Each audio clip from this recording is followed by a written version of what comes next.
जय श्री हरि नारायण भक्तों, आशा है आप सभी का दिन मंगलमय रहे। आज हम आप सभी के लिए लेकर आए हैं अपरा एकादशी संपूर्ण व्रत कथा।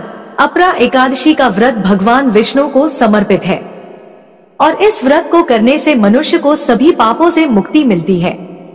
अपरा एकादशी के दिन भगवान विष्णु का पूरे विधि विधान से पूजन करने के साथ ही इस कथा का श्रवण करना भी बेहद जरूरी है। तो आइए सुनते हैं पद्म पुराण में बताई गई अपरा एकादशी की संपूर्ण व्रत कथा। एक बार युधिष्ठिर ने श्री कृष्ण से पूछा, जनार्दन, ज्येष्ठ के कृष्ण पक्ष में किस नाम की एकादशी होती है? मैं उसका महात्म्य सुनना चाहता हूँ, उसे बताने की कृपा कीजिए। भगवान श्री कृष्ण बोले, राजन, तुमने संपूर्ण लोगों के हित के लिए बहुत उत्तम बात पूछी है। राजेंद्र, इस एकादशी का नाम अपरा है। यह बहुत पुण्य प्रदान करने वाली और बड़े बड़े पातकों का नाश करने वाली है। ब्रह्म हत्या से दबा हुआ, गोत्र की हत्या करने वाला, गर्भस्थ बालक को मारने वाला, परनिंदक तथा परस्त्री लंपट पुरुष भी अपरा एकादशी के सेवन से निश्चय ही पाप रहित हो जाता है। जो झूठी गवाही देता, मापतोल में धोखा देता, बिना जाने ही नक्षत्रों की गणना करता और कूटनीति से आयुर्वेद का ज्ञाता बनकर वैद्य का काम करता है, ये सब नरक में निवास करने वाले प्राणी हैं। परंतु अपरा एकादशी के सेवन से ये भी पाप रहित हो जाते हैं। यदि वह क्षत्रिय क्षात्र धर्म का परित्याग करके युद्ध से भागता है तो वह क्षत्रियोचित धर्म से भ्रष्ट होने के कारण घोर नरक में पड़ता है। जो शिष्य विद्या प्राप्त करके स्वयं ही गुरु की निंदा करता है वह भी महापातकों से युक्त होकर भयंकर नरक में गिरता है। किंतु अपरा एकादशी के सेवन से ऐसे मनुष्य भी सद्गति को प्राप्त होते हैं।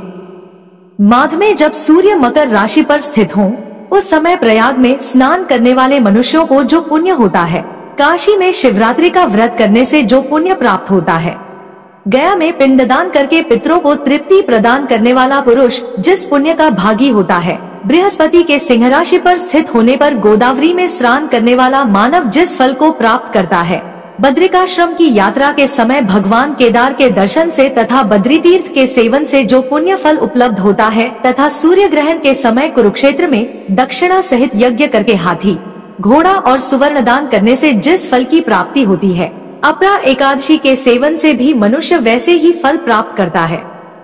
अपरा को उपवास करके भगवान वामन की पूजा करने से मनुष्य सब पापों से मुक्त हो श्री विष्णु लिख में प्रतिष्ठित होता है। इसको पढ़ने और सुनने से सहस्त्र गोदान का फल मिलता है। युधिष्ठिर ने कहा, जनार्दन, अपरा का सारा महात्म्य मैंने सुन लिया। अब ज्येष्ठ के शुक्ल पक्ष में जो एकादशी है उसका वर्णन कीजिए। भगवान श्री कृष्ण बोले, राजन, इसका वर्णन परम धर्मात्मा सत्यवती नंदन व्यास जी करेंगे, क्योंकि ये संपूर्ण शास्त्रों के तत्वज्ञ और वेद वेदांगों के पारंगत विद्वान है। तब वेदव्यास जी कहने लगे, दोनों ही पक्षों की एकादशियों को भोजन न करे। द्वादशी को स्नान आदि से पवित्र हो फूलों से भगवान के शव की पूजा करके नित्य कर्म समाप्त होने के पश्चात पहले ब्राह्मणों को भोजन देकर अंत में स्वयं भोजन करे। राजन, जन्ना शौच और मरना शौच में भी एकादशी को भोजन नहीं करना चाहिए। यह सुनकर भीमसेन बोले, परम बुद्धिमान पितामह, मेरी उत्तम बात सुनिए। राजा युधिष्ठिर, माता न कुंती, द्रौपदी, अर्जुन, नकुल और सहदेव एकादशी को कभी भोजन नहीं करते तथा मुझसे भी ने हमेशा यही कहते हैं कि भीमसेन, तुम भी एकादशी को न खाया करो। किंतु मैं इन लोगों से यही कह दिया करता हूँ कि मुझसे भूख नहीं सही जाएगी। तो प्रेम से बोलिए, श्री हरि नारायण भगवान की जय हो। दोस्तों, आप लोगों को यह कथा कैसी लगी कमेंट करके जरूर बताएं। वीडियो पसंद आई हो तो वीडियो को लाइक कीजिए और अपने दोस्तों के साथ शेयर कीजिए।